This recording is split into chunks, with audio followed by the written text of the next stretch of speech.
Hello mga ka-food trip, magluluto po muna tayo ngayon ng creamy pork menudo. Kaya magpapainit na po tayo ng paglulutuan natin at babalatan na po natin itong patatas natin at chachap-chapin.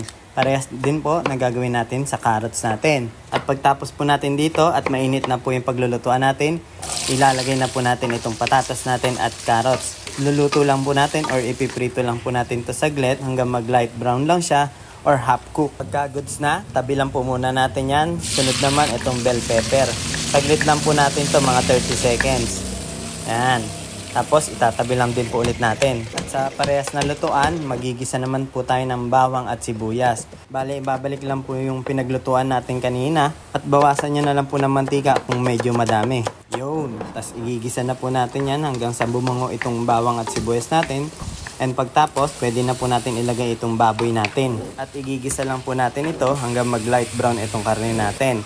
Pwede na rin pala natin timplahan ng patis at ng paminta. Igigisa din pala natin ito hanggang mag-render yung pat niya para mas nagmamantika, mas masarap. Pagkatapos, pwede na po natin ilagay yung tomato paste natin at haluin lang po natin mabuti at i-simmer for 2 minutes.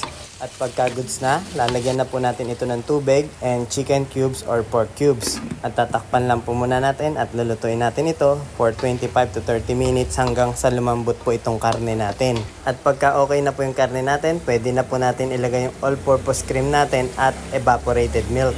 At timplahan nyo na din po pala siya ng konting asin. Yan. Tapos haluin na lang po natin ito dahan-dahan at isi-simmer naman natin ito hanggang sa lumapot po itong sarsa natin. Bali, mahinang apoy lang po siya, mga 7 to 10 minutes. Yun, pagka goods na, lalagay na po natin yung carrots patatas natin na niluto kanina. And magcha-chop-chop na rin po tayo ng hotdog. Lalagyan din po natin ito ng hotdog. And then yung bell pepper din po. And then last, itong green peas. Ihaluin na lang po natin ito ng dahan-dahan. At lulutuin na lang po natin itong mga 2 to 3 minutes. Di na po pala natin ito lalagyan ng atay para mas magustuhan po ng mga bata at yung sa mga hindi po mahilig sa atay. Yun, pwede na po tayong kumain. At kung meron po kayong spring onions dyan, pwede nyo pong budburan at magsasandok na tayo. Subukan nyo na din po ito sa bahay nyo. Sigurado pong masasarapan kayo lalo na yung mga kids. At madali lang po lutuin, di ba po? At kung may tanong po kayo o request, pwede nyo pong i-comment dito sa baba ng video natin. At huwag nyo din po sana kalimutan mag-like, share, and subscribe dito sa YouTube channel natin. Maraming salamat po. So paano? Kita-kits na lang po ulit tayo sa susunod na video natin. Tara, kain po tayo!